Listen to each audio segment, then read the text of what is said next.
Welcome to AI News in 10, your top AI and tech news podcast in about 10 minutes. AI tech is amazing and is changing the world fast. For example, this entire podcast is curated and generated by AI using my and my kids' cloned voices. It's Sunday, February 8th, 2026. Today we're tracking a big state-level pushback against the AI data center boom, a truly massive funding round in the model wars. Fresh proof that cloud resilience still matters after an Azure incident, India's new playbook to nurture deep tech startups, and Apple's plan to bring outside AI chatbots into CarPlay. Buckle up, there's a lot to unpack. But first, let's hear a word from our sponsors. Need elite developers fast? Elite Coders connects you with rigorously vetted senior engineers in 24 to 48 hours, staff augmentation, dedicated teams, or full project delivery. We've got you covered. Visit elitecoders.co to get started today. Now, let's dive into today's stories. Let's start in New York State, where lawmakers have introduced a bill to pause approvals for new data centers for at least 3 years. The proposal, from State Senator Liz Krueger and Assemblymember Anna Keles, would temporarily halt permits for construction and operations, while the state studies grid impacts, water use, and local costs tied to the AI infrastructure boom. Over 230 environmental groups recently urged Congress to consider a nationwide moratorium on new data centers, and New York could become a leading test case at the state level. TechCrunch reports the measure would make New York at least the sixth state to consider a pause. Similar ideas have surfaced in Georgia, Vermont, Virginia, Maryland, and Oklahoma. New York's governor isn't standing still either. Last month, she announced Energize NY Development, a plan to modernize how large power users connect to the grid and to require them to, as she put it, pay their fair share. The politics here are unusual. Progressives, like Senator Bernie Sanders, have called for national limits, while Florida Governor Ron DeSantis has warned of higher home energy bills from data centers. Bottom line, if this gains traction, it could influence where hyperscalers build AI capacity and how quickly. Source: TechCrunch, February 7th, 2026. Next up, one of the biggest potential cash infusions we've seen in AI. Anthropic is close to closing more than $20 billion in new funding at around a $350 billion valuation, possibly as soon as next week. Bloomberg says the company initially sought about $10 billion, but saw such intense demand that the round more than doubled. That headline number would be stunning on its own. Then consider the backdrop. This week, analysts tallied roughly $650 billion in 2026 AI capital spending planned by Alphabet, Amazon, Meta, and Microsoft, aimed at data centers, chips, and power. Combine that capex wave with a model developer like Anthropic reportedly raising north of $20 billion.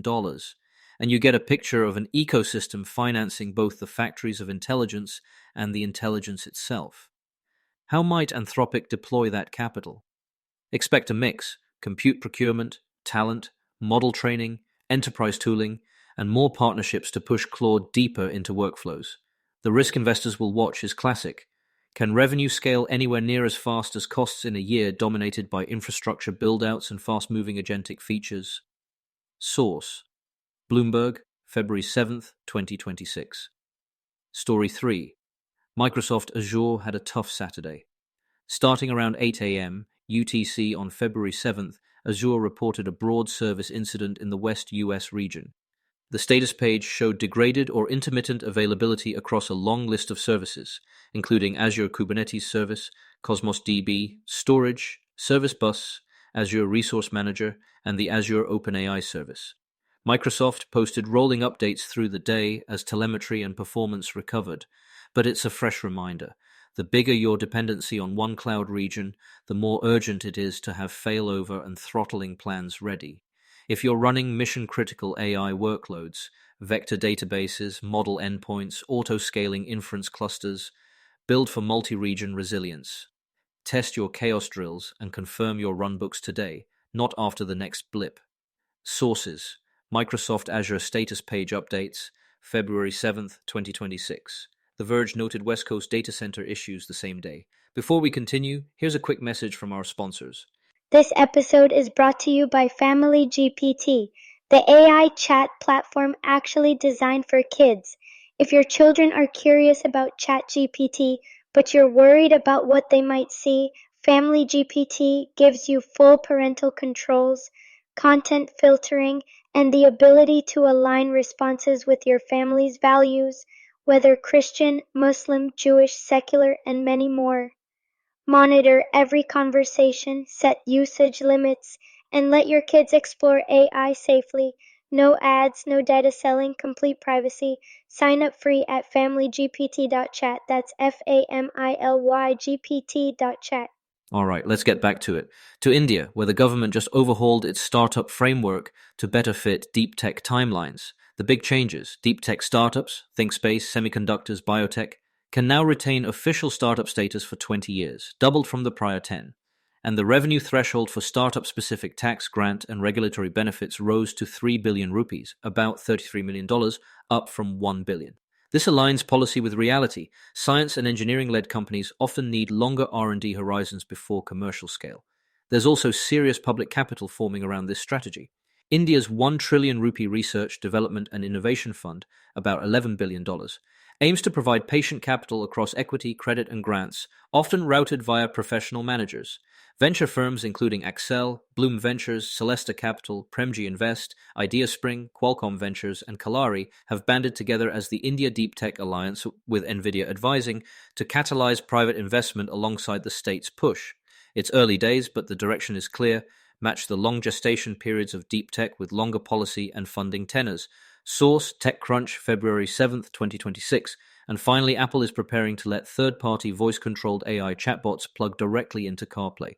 Bloomberg reports that within the coming months, Apple aims to support outside assistants, think ChatGPT, Claude, Gemini, through the CarPlay interface, which increasingly spans the center display, driver cluster, and some vehicle settings in CarPlay Ultra. Two angles matter here. First, ecosystem. Letting others' assistants ride in CarPlay suggests Apple is comfortable making Siri just one of several in-car voices. Second, safety and policy. Apple will need strict guardrails to keep complex prompts from overwhelming drivers or stepping outside hands-free regulations. Expect Apple's human interface guidelines and vehicle OEM partners to tightly constrain how these chatbots behave while a car is in motion. Short responses, succinct navigation help, calendar actions, maybe vehicle-safe summaries, while deferring longer or sensitive tasks. If executed well, this could make voice in the car actually useful. Finally. Source: Bloomberg, February 6, 2026. Quick recap before we go. New York moved to pause new data center approvals for 3 years. Watch that as a bellwether for AI infrastructure policy. Anthropic is reportedly closing a funding round topping $20 billion at a $350 billion valuation, a mega round that could reshape the competitive balance in 2026. Microsoft Azure's West US incident on Saturday disrupted a wide swath of services, including Azure OpenAI. Resilience planning is not optional.